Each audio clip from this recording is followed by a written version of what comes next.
नमस्कार दोस्तों, आज हम बात करेंगे 15 फरवरी के कुछ करंट अफेयर्स के टॉपिक्स के बारे में। तो पहला है एमपॉक्स। एमपॉक्स का मतलब मंकी पॉक्स। तो WHO, जिसे विश्व स्वास्थ्य संगठन कहते हैं, उसके अनुसार 1 जनवरी 2022 से 110 देशों में मंकी पॉक्स के कम से कम 85,000 मामलों की पुष्टि के साथ ही 1382 संभावित मामले दर्ज किए गए। इनमें से सबसे अधिक मामले जो मंकी पॉक्स के थे वो कहाँ निकले? संयुक्त राज्य अमेरिका, 29,948 यहाँ मामलों की पुष्टि की गई। WHO ने इसके वैश्विक जोखिम का मूल्यांकन मध्यम के रूप में किया है, यानी कि वैश्विक जोखिम के रूप में ये मीडियम टाइप का है, ये ज़्यादा हाई नहीं है। और यह भी घोषणा की कि वह इस बीमारी को मंकी पॉक्स के बजाय एम पॉक्स के रूप में संदर्भित करना चाहता है। मंकी पॉक्स क्या एक जूनोटिक वायरल बीमारी है। इसके लक्षण कैसे होते हैं? चेचक के समान होते हैं, लेकिन ये कम संक्रामक होता है। जूनोटिक कौन सी बीमारी होती हैं? जो कि जानवर से इंसान में फैल सकती हैं। कांगो लोकतांत्रिक गणराज्य के अफ्रीकी देश में यह पहली बार मंकी पॉक्स देखा गया था मनुष्यों में 1970 में। तो चेचक के लिए उन्मूलन के लिए जो हम उपयोग करते हैं टीके, वो एम पॉक्स से सुरक्षा प्रदान करते हैं। इस रोग के इलाज के लिए नए टीके भी विकसित किए गए हैं और स्वीकृत किए गए हैं। दूसरा टॉपिक है मारबर्ग वायरस के बारे में।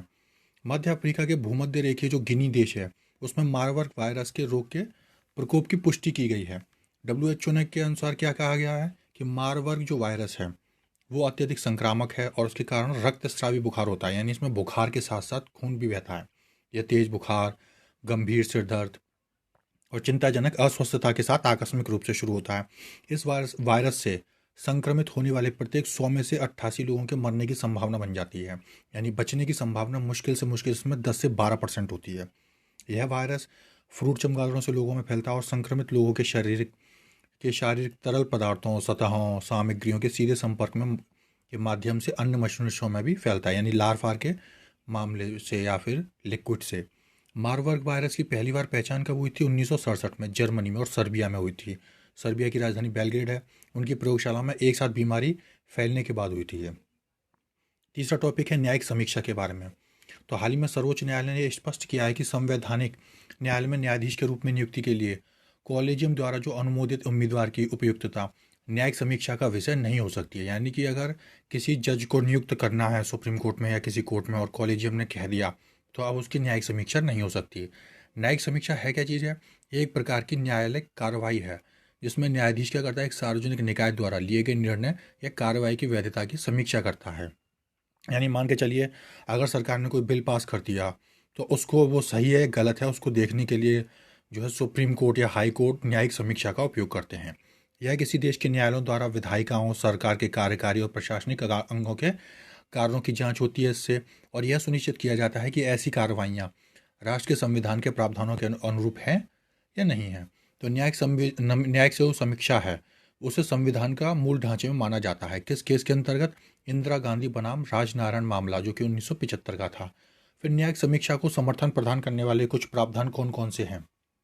वो हैं अनुच्छेद 372 1, 13, अनुच्छेद 32, 6 और 226, अनुच्छेद 251 और 54, 246 का 3 और अनुच्छेद 245, अनुच्छेद 131 से 36 और अनुच्छेद 137। अगला टॉपिक है मेम्टस क्लाउड के बारे में। तो हाल ही में बादलों का एक समूह था जो नीचे से बुलबुले की तरह दिखाई देता है। संयुक्त राज्य अमेरिका के नेब्रास्का पर मंडराते देखा गया, क्योंकि नम जो गर्म हवा थी जो ऊपर उठती है और ठंडी होने पर एक विशिष्ट तापमान पर पानी की बूंदों के रूप में संघनित हो जाती है। आमतौर पर विशिष्ट ऊंचाई पर ऐसा होता है तथा बादल की तलहटी बुलबुले की तरह दिखाई देती है।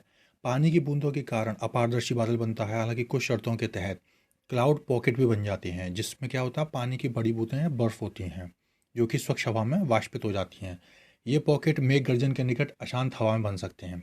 इस कारण मेम्टस क्लाउड दिखाई देते हैं। यानी कि मेम्टस क्लाउड क्या होते हैं कि बिजली गरजेगी, उसके साथ अशांत हवा होगी, यानी कि बहुत तेज से हवा चल रही होगी। इसकी पिक ये रही। ऐसे होते हैं मेम्टस क्लाउड। तो ये थे आज के टॉपिक। आपका धन्यवाद।